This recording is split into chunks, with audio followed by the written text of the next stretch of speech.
دلوقتي يا حبايبي بصوا ما شاء الله منظره عامل ازاي. ايه رايكم؟ تحفه تحفه.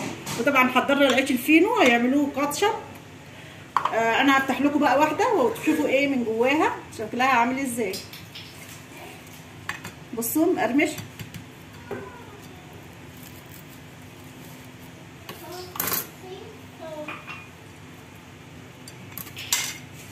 سخنه قوي.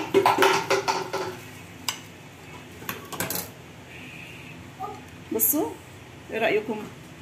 ما شاء الله. وبصوا الغلاف اللي عليه، بصوا ناشف ازاي. بصوا فطبعا طريقه الستريبس اللي كل الشباب بيحبوه. ويا ريت يكون الوصفه عجبتكم، ويا ريت يكون الفيديو خفيف على قلبكم، ويا ريت تحطوا اشتراك وتفعلوا القناه عشان يوصلكم مني كل جديد. والسلام عليكم ورحمه الله وبركاته. السلام عليكم ورحمه الله وبركاته. ازيكم يا حبايبي؟ عاملين ايه؟ يا رب تكونوا في اسعد حال. قبل ما نبدا الفيديو نصلي على النبي ونذكر الله. اللهم صل وسلم عليك يا حبيبي يا رسول الله. اللهم بارك في اي حاجه بنعملها. اللهم بارك في اي حد يحط لايك ويشترك في القناه. فيديو النهارده فيديو جميل قوي، اكتريه الشباب بيحبوه. هو فيديو هنعمل النهارده ايه؟ هنعمل الستريبس المقرمش اللذيذ جدا اللي كل الاولاد بيحبوه، الكبار والصغيرين. فطبعا اعمله في البيت انضف واوفر. فانا نزلت وجبت البانيه من السوق، بس مش بانيه، بيتعمل بصدور فراخ. يعني انا جبت، يعني قلت لبتاع الفراخ جيب لي صدور زي كده اهو. فطبعا دلوقتي اول حاجه في الاستريبس بنعملها ايه؟ هنقطع الايه؟ الصدور الفراخ. يلا بينا نقطعها مع بعض، وبعد كده هقول لكم الخلطه السريه اللي هنعملها مع بعض وتخليها طعمه احلى من الجاهز. طبعا احنا لازم نقطع الصدور الانسجه، يعني ايه؟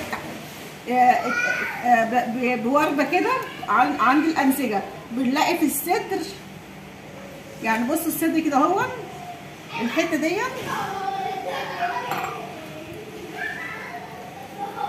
نطلع الحته اللي اسمها الموزه دي يعني.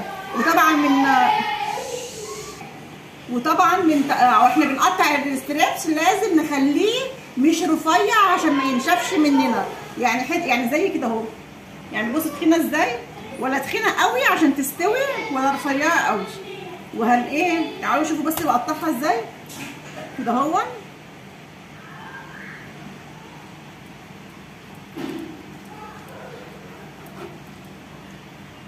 بصوا يعني ايه؟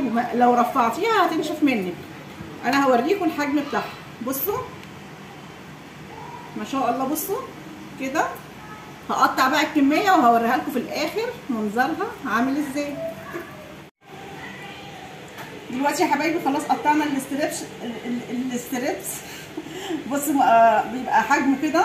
بصوا ما شاء الله. اللي انا جايبه كيلو، الكيلو طلع لي 30 حته زي دي، يعني اوفر بكتير. يعني احنا بنجيب الكيس فيه كام حته معرفش، ما عدتوش، بس بيبقى نص دول كده. فطبعا دلوقتي هنعمل بقى الخلطه السريه اللي احنا هنعملها مع بعض، اللي هتخليه احلى من الجاهز. طبعا جبنا بوله واحده واحده عشان تبقى ايه؟ احنا خلاص قطعنا الستريبس، اهم حاجه. دلوقتي هنعمل الخلطه. هنجيب 3 كوبايات دقيق. 3 كوبايات دقيق هنحط لهم نص كوبايه نشا. النشا بيديلها طراوه وبيديلها قرمشه.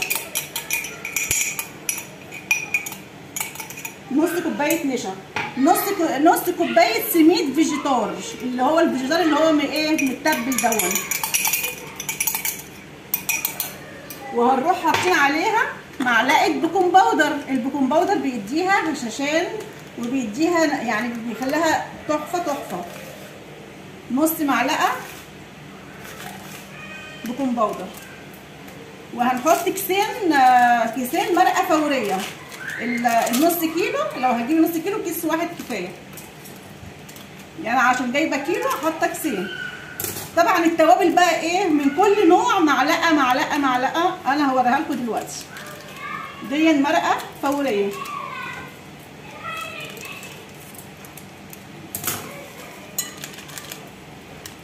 كده بقى حطينا ايه؟ السميد على الدقيق. 3 كوبايات دقيق، نص كوبايه نشا، نص كوبايه سميد. نيجي بقى في التوابل. اهم حاجه معلقه بودره بصل كبيره، معلقه بودره ثوم صغيره. يعني هي المعلقه بس الكبيره بودره البصل، وبابريكا، فلفل اسمر، 7 بهارات فراخ، ملح، وطبعا ثوم. السبع بهارات دي فيها تتبيلات كتيره، هنحطها برده كلها على الدقيق. يعني انا بختصر لكم عشان ما نقعدش نتبل كل حاجه لوحدها. فدي تتبيله تبلناها كلها هي. هنروح بقى واخدين من التتبيله دي، من الدقيق والنشا والتوابل اللي احنا حاطينها دي، هنروح واخدين منها كوبايه، نملى كوبايه كده. هي دلوقتي بقت خلاص اتبلت اهي. دي اللي هنحط فيها بعد الايه، الاستريبس ما يتبل. الاستريبس ده بقى نركنه لما نيجي نحمر. ناخد الكوبايه دي نعمل بقى الخلطه. نحط بقى ايه الكوبايه دي اهي، ونجيب كوبايه زبادي. هنجيب بقى كوبايه زبادي، ما عندكيش كوبايه زبادي كوبايه لبن صغيره، وهتحطي فيها معلقه الخل، هتبقى زبادي 10 دقايق هتبقى زبادي. يعني تروبيه، يعني مش هنوقف الدنيا. وهنحط بيضايه، وهنروح حاطين فصين توم مهروسين. بصوا فصين توم انا مقطعاهم مهروسين، دول بيديها ريحه جميله. ومعلقتين خل، معلقتين خل كبار. وطبعا عصير ليمون، الليمونه هنا مقطعاها، تعصري الليمونه، هطلع بس منها البذر. نعصر الليمونه كده.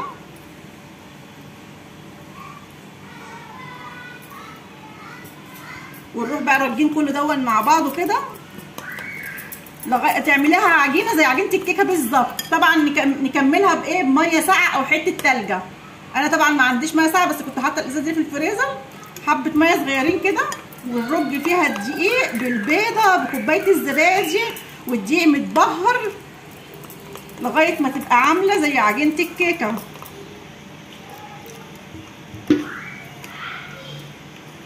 البهارات بقى انت عاوزه تكتري البهارات شويه عن كده. البهارات يعني دي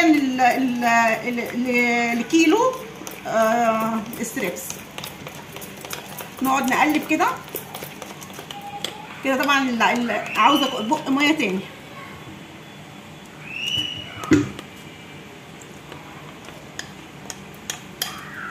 طبعا تدوقيها على طرف لسانك، لو عاوزه حبه ملح تحط لها. احنا حاطين عليها مرقه فوريه، وحاطين عليها البقسماط، كل ده متبل مع الملح برضو، احنا حاطين ملح.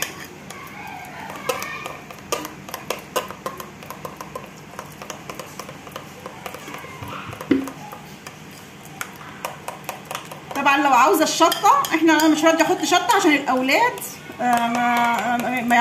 ما بيحبوش الشطه، الاطفال الصغيره. بس انت لو ما عندكيش اطفال صغيره حطي معلقه شطه كبيره. ونروح جايبين بقى الاستريبس كده اهو، انا مقطعاه وغسلاه زي القشطه. بصوا لونه عامل ازاي. قبل ما اقطعه غسلته بالليمون وبالخل وبالملح والجنزبيل وقرفه وحبه سكر. نروح بقى رشين عليه كده.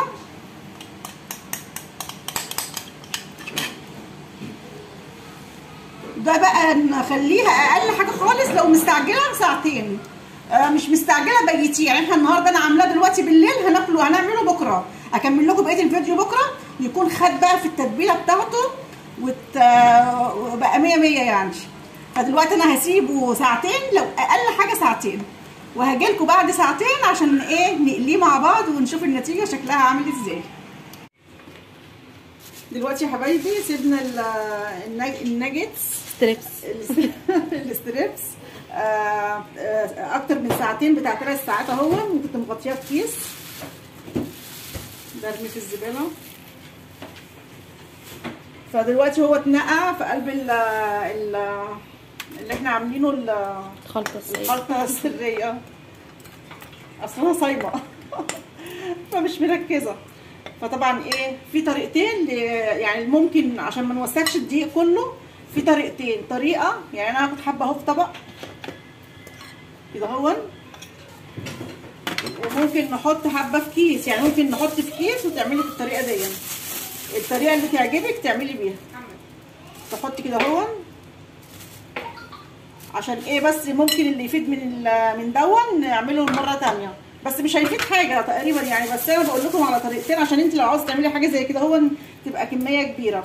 وهنروح واخدين، بصوا هنروح واخدين واحده اهي وواحده ثانيه اهي. انا هجيب حته، المفروض يبقى حته جنبنا نمسح فيها ايدينا برضو.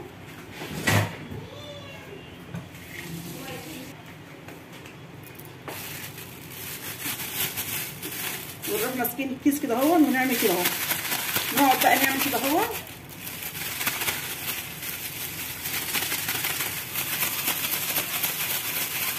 يعني تعمل بتاع 10 كده اهو.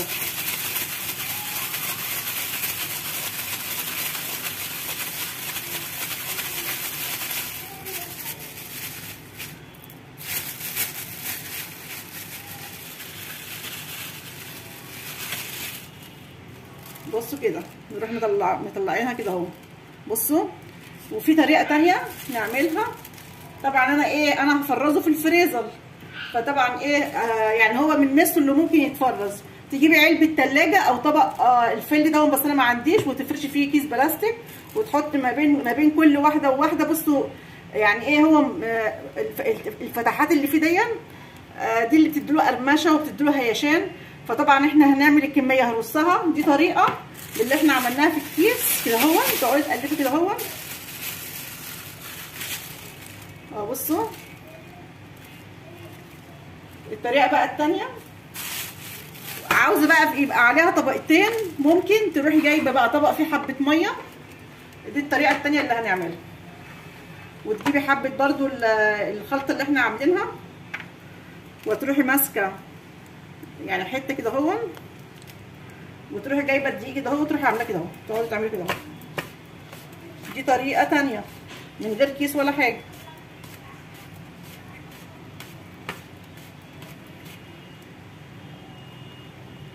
يعني خفيه كده اهو.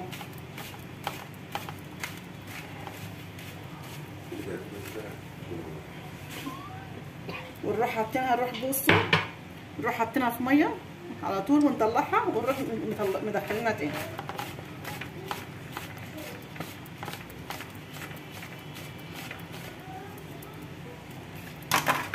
انا جايبه برضو علبه عشان ارصص فيها. دي الطريقه التانيه اهي. بصوا ايه رايكم؟ يعني دي طريقه ودي طريقه. اللي عاوز يعمل بالطريقه دي يعمل، واللي عاوز يعمل بطريقه الكيس وما تحطوش في ميه يعمل. ويلا بينا بقى انا هعمل الكميه كلها وهبدرها كلها وهنقلي مع بعض، وهوريه لكم بعد ما نقلي هيبقى شكله عامل ازاي. دلوقتي يا حبايبي خلصنا، عملته كله اهو وحطيته في قلب علب تخزنيه في الفريزر لما يكون عندك طوارئ ولا حاجه. دون من ميزته اللي هو يعني تطلعيه وتقلي على طول منه. بصوا ما شاء الله، بصوا شكله بقى عامل ازاي. يعني انا العلبه دي عاملاها 3، حاطه ما بين كل ورق ورق كيس بلاستيك. دي عاملاها 3 رقات، ودي عاملاها عشان علبه صغيره رقين. دول هحطهم في الفريزر، ودول هنقليهم مع بعض دلوقتي للاولاد، لان انا عندي اكل النهارده. بس قلت يدوقوه. انا برضو هم قالوا منه من شويه وكلوا قبل ما اعمل الفيديو. فطبعا هوريهولكم دلوقتي بعد ما بيتقلي شكله عامل ازاي. ولازم الزيت يبقى غزير شويه، يعني مش زي الكنتاكي، بس لازم يبقى غزير شويه. فيلا بينا نروح نقليه ونشوف شكله عامل ازاي. ونحط دول نفرزهم في الفريزر، نغطيهم بالغطيان بتاعتهم ونحطهم في الفريزر. ودي طريقه الستريبس اللي الشباب كلها بيحبوه. يلا بينا نقليه عشان خاطر تشوفوا شكله بعد القلايه شكله عامل ازاي. يلا بينا. دلوقتي يا حبايبي هنقلي بقى الستريبس مع بعض. لازم الزيت يكون غزير ولازم يكون سخن، واول ما نحطه النار تبقى متوسطه مش عاليه ومش واطيه. بصوا بسم الله الرحمن الرحيم، شايفين اهو كده.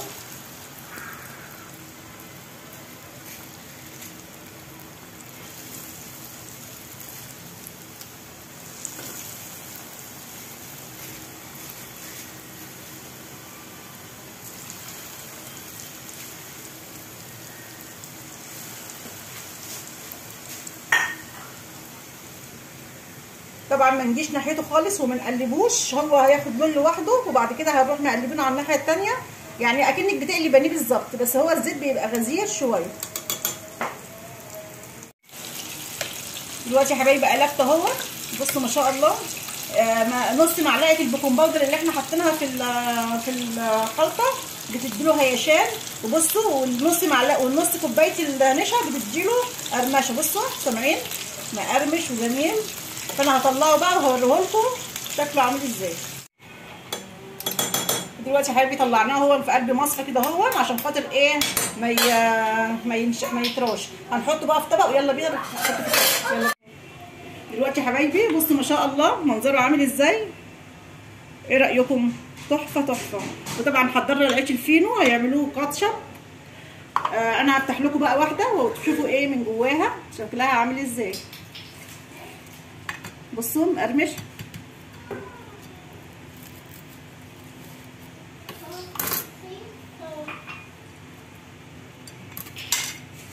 سخنه قوي.